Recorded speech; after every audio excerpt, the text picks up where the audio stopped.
Number 16 Memphis Tigers still rocking their tans and hoping to avoid a Hawaii hangover after a 2-1 trip to the Maui Invitational. Took on Louisiana Tech 7-1 coming into last night. Tigers jumped out to a 7-0 lead to start the game. Musa Cisse, throw it down, big fella. Hardaway said he might have the best backcourt in the country between P.J. Haggerty, Tyrese Hunter, and that guy, Colby Rogers. Finished with 13 points on the night. Louisiana Tech, though, hot from the three-point line. 8 of their 13 three-pointers in the first half. Took a 38-37 lead into halftime. But the second half has been Memphis's bread and butter all year. They turn up the defensive pressure, survive a couple of comeback attempts from the Bulldogs. 23 points, 7 steals, 6 assists from P.J. Haggerty, 20 points from Tyrese Hunter, and an 81-71 win for the Tigers, but one that was maybe a little too close for comfort for Penny Hardaway. The task of human nature. Like when you win a game like UConn, you get 100 text messages. You beat Michigan State, you get another 100 text messages. So you start reading that, you start believing. Then you go in a game against Auburn, get beaten, but still everybody's going, you guys are on the map. You get put in the top 25. You start reading that and you forget that you still have to go play. And that's the task with a new team, because nobody has anything to, except for Nick Jourdain, to understand that we were 11-2 last year and then we went 8-7 in the last 15 games. So to understand that as a coach, and Nick understands that, the rest of the team just doesn't understand that yet. They think we can just do heroics every single night and just pull a win out. It just doesn't work that way. So we just have to change a few things and then change our mindsets, and we'll be okay. So an 81-71 win, nothing, I mean, you're not upset about a win, certainly. Caleb, you were in the game last night. What did you like about what the Tigers did or didn't like from what the Tigers did last night? I mean, the adjustments at halftime were fine. I thought overall their defense in the first half was fine.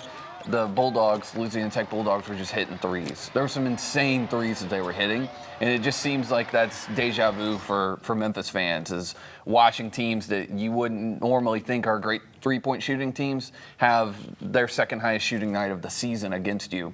And so, yeah, I think it was just kind of the luck of the draw last night. The problem was, if we're going to get into actually like tactically how it looked, Memphis were disallowing points in the paint. They didn't want Newman Jr. to drive in the paint, who's the leading scorer for them. Right. Really, really good player. And they definitely did not allow that. Louisiana Tech finished with 21 points in the paint. But what happens when you're shrugging off those guys in the corner, you're basically asking them to beat you with their with shooting threes, and that's what they did in the first half. So I don't think the defense wasn't that bad, because the Tigers were playing Penny's game plan. Mm-hmm. And on the other side of that, Louisiana Tech was playing a 2-3 zone through most of the game and basically forcing Memphis to beat them with outside shots. And those shots just weren't falling. They were 1 of 9 in the first half shooting threes. Hit a couple more in the second half, including that big three by Tyrese Hunter, and then Tyrese kind of finished out the game, kind of took over in the final 2 minutes. But yeah, that 2-3 zone gave them issues. And if you look at some other teams this year that have run a 2-3 zone against Penny's team, that's caused issues as well. And so maybe that was a little bit concerning, especially with Dane Danger not scoring his first bucket until late into the second half. But, yeah, I think this was kind of a nothing game. You still won by 10. You're not going to be happy about it. But, I mean, Penny wasn't upset after the game. I thought he might be a little bit more upset. It seemed like he was a little exasperated, just yeah, a hair in the post-game press conference. And you're talking about a team that obviously had a huge week in Hawaii. We talked about it all last week. Everybody was talking about it all last week, going 2-1. And he said it yourself. You get all these text messages. You might start smelling yourself just a little bit.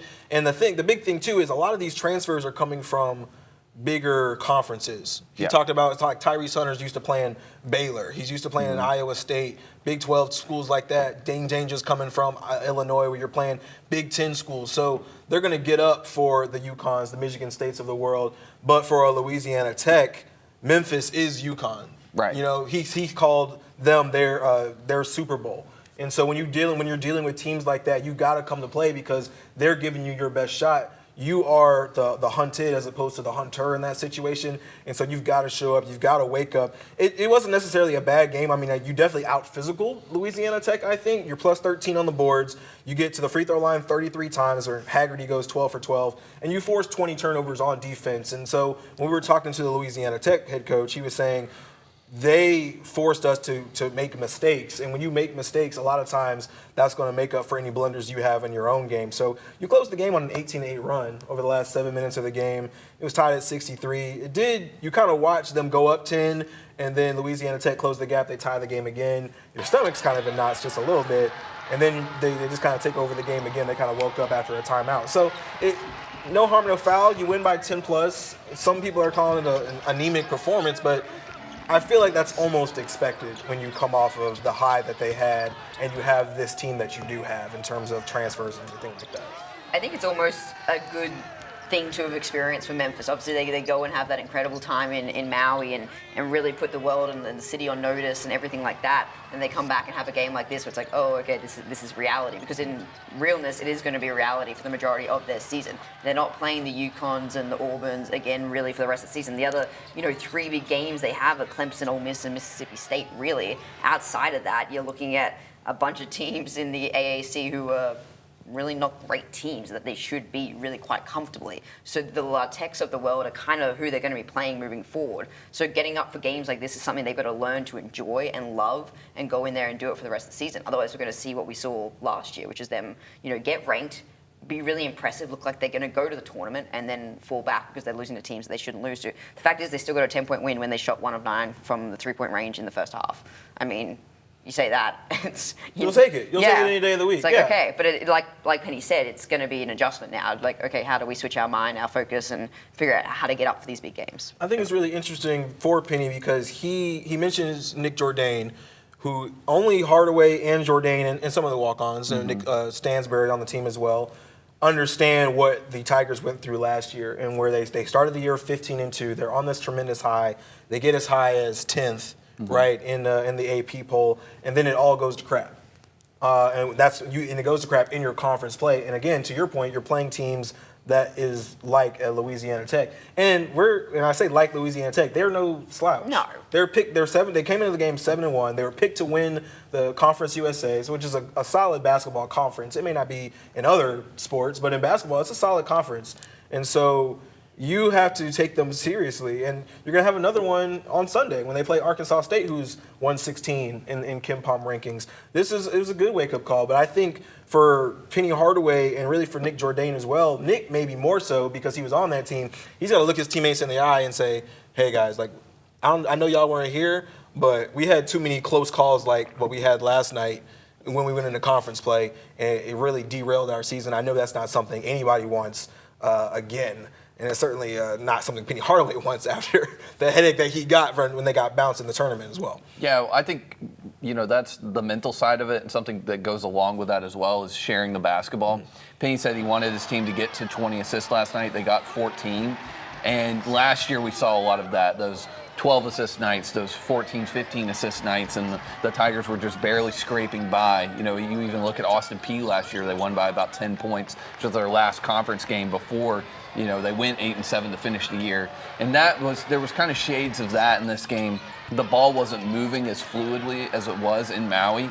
And I think that's why. I mean, if you get 14 assists against a team that's shooting the lights out from 3, you're lucky if you beat them by 10. Sure. Jourdain almost got me last night. Last season, Jourdain hit me in the face with a ball. Yeah. You all know about. Jourdain, the same we thing. We got to bring that back. the same thing happened, except it got deflected and cat-like reflexes. Dodged it. Very proud of you. Dodged it. Lacrosse skills coming in clutch right there. It was pretty impressive. I got a little clap on the sideline. Yeah. It was pretty nice. Was it a pity clap or was it an actual clap? I mean, why would they pity clap me? They just saw greatness. It's like when you roll into work late, we give you the slow clap. It's like the similar thing. Yeah. When do I come into, like today? Like today. Yeah, when you come into work like today. Like today. One last thing, we can move on. The three-headed monster that this backcourt has become has been something that's really impressive to me. T.J. Haggerty, Tyrese Hunter, Kobe Rogers all combined for 56 of the 81 points. And somebody asked Penny last night, do you think you have the best backcourt in the country? And he was actually referring to just Tyrese and PJ.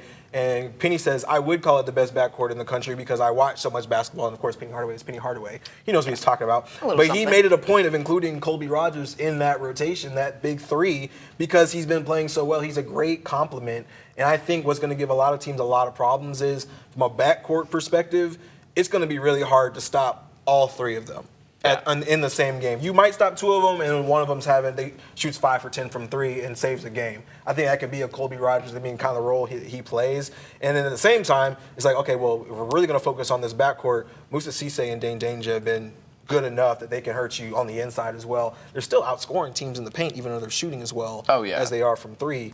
They are probably not. I don't think they're first in the country anymore in terms of three-point shooting percentage. Probably not. After what they had last night. After shooting, but like 30%. They're still going to be a pretty lethal team from three, and the three of them are a big reason why. Well, yeah, that trio last night, 33 of the 44 second half points.